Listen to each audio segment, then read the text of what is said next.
Seu cérebro não quer que você mude, e existe um motivo biológico para isso. Em algum momento da sua vida, você já decidiu mudar, decidiu acordar mais cedo, decidiu parar um hábito antigo, decidiu começar algo novo, decidiu se tornar uma versão diferente de si mesmo. E por alguns dias, talvez semanas, você conseguiu. Mas então, sem perceber exatamente quando, você voltou aos mesmos padrões, aos mesmos comportamentos, a mesma versão de si mesmo que você acreditava ter deixado para trás. Isso não aconteceu porque você é fraco, não aconteceu porque você não tem disciplina, e definitivamente não aconteceu porque você não é capaz.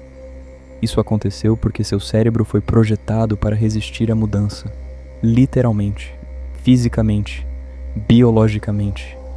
Seu cérebro tem uma função principal acima de todas as outras: manter você vivo, não feliz, não realizado, não pleno, vivo. E do ponto de vista do cérebro, o que é familiar é seguro. E o que é desconhecido é potencialmente perigoso. Mesmo que racionalmente você saiba que mudar é melhor para você, seu cérebro interpreta a mudança como uma ameaça. Isso acontece em uma estrutura profunda chamada amígdala.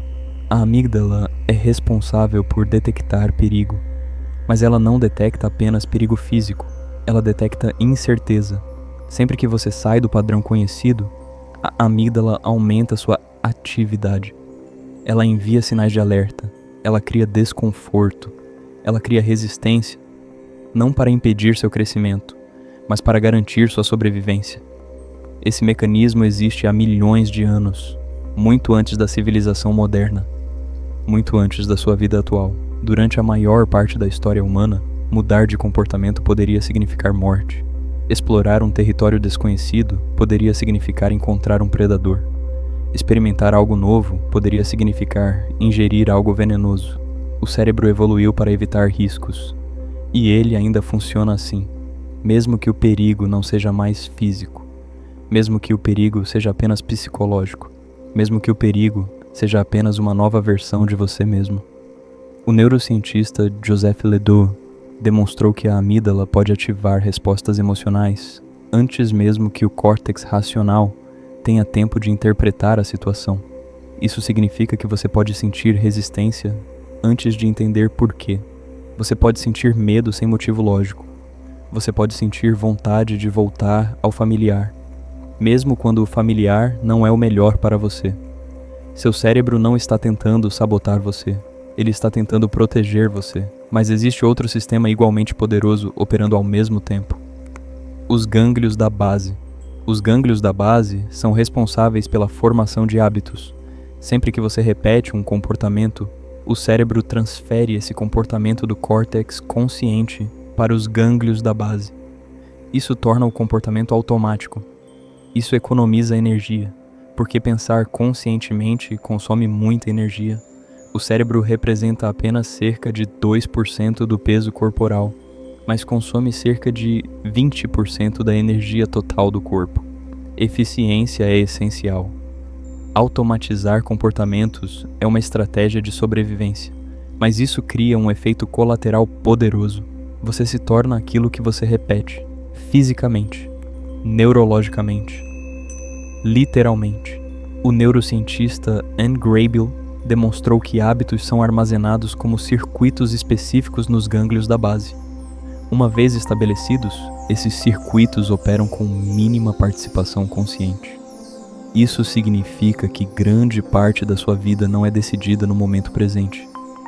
Ela é executada com base em padrões antigos, programas antigos, versões antigas de você mesmo. Existe outro fator ainda mais profundo. O cérebro é uma máquina de previsão. O cérebro está constantemente tentando prever o que vai acontecer a seguir. Isso é chamado de processamento preditivo. O cérebro usa o passado para prever o futuro. Ele usa padrões antigos para antecipar experiências futuras. E quando algo corresponde à previsão, o cérebro entra em estado de estabilidade. Mas quando algo não corresponde, o cérebro entra em estado de erro. Esse erro é percebido como desconforto, como incerteza, como resistência. O físico Richard Feynman dizia que o cérebro humano busca constantemente criar modelos para prever a realidade. Esses modelos não são perfeitos, mas são eficientes. Eles permitem que você navegue pelo mundo com menos esforço. Mas eles também criam limites invisíveis, porque o cérebro prefere confirmar o modelo existente do que criar um novo modelo. Criar um novo modelo exige energia, exige esforço, exige mudança estrutural. E mudança estrutural exige tempo. Existe um processo chamado neuroplasticidade. Neuroplasticidade é a capacidade do cérebro de mudar sua própria estrutura, criar novos circuitos, fortalecer novas conexões, enfraquecer conexões antigas. Mas esse processo é lento e exige repetição consistente. O neurocientista Eric Kandel demonstrou que a formação de novas conexões neurais depende da ativação repetida de certos circuitos. Uma única experiência não muda o cérebro permanentemente, mas experiências repetidas mudam. Cada repetição fortalece o circuito. Cada repetição torna o comportamento mais automático. Cada repetição torna a nova versão de você mais estável. Mas no início, o cérebro resiste, porque o circuito antigo é mais forte, mais eficiente, mais familiar, mais seguro. Existe também um fator químico envolvido: a dopamina. A dopamina não é apenas o neurotransmissor do prazer. Ela é o neurotransmissor da previsão e da aprendizagem. O neurocientista Wolfram Schultz demonstrou que a dopamina é liberada quando o cérebro detecta um erro entre expectativa e realidade. Esse erro é chamado de erro de previsão. Esse erro é o sinal que permite ao cérebro aprender. Sem erro de previsão, não existe aprendizado. Sem aprendizado, não existe mudança. Isso significa que o desconforto que você sente ao mudar não é um sinal de falha.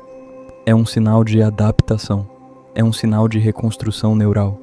É um sinal de que seu cérebro está criando uma nova versão de você. Mas existe uma fase crítica nesse processo. Uma fase em que o cérebro ainda não consolidou o novo circuito, mas também não abandonou completamente o antigo. Essa fase é instável.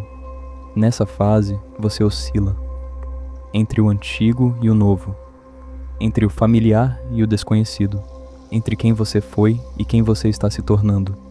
Essa fase pode durar semanas, meses, às vezes anos. Mas com repetição suficiente, o novo circuito se fortalece. E, eventualmente, o novo comportamento se torna automático, sem esforço, sem resistência, sem conflito. Nesse momento, você não está mais tentando mudar. Você mudou, fisicamente, neurologicamente, permanentemente. O filósofo William James escreveu que o ser humano é um conjunto de hábitos. Isso não é uma metáfora, é uma descrição biológica precisa. Sua identidade é o resultado direto dos circuitos neurais que você fortaleceu ao longo do tempo.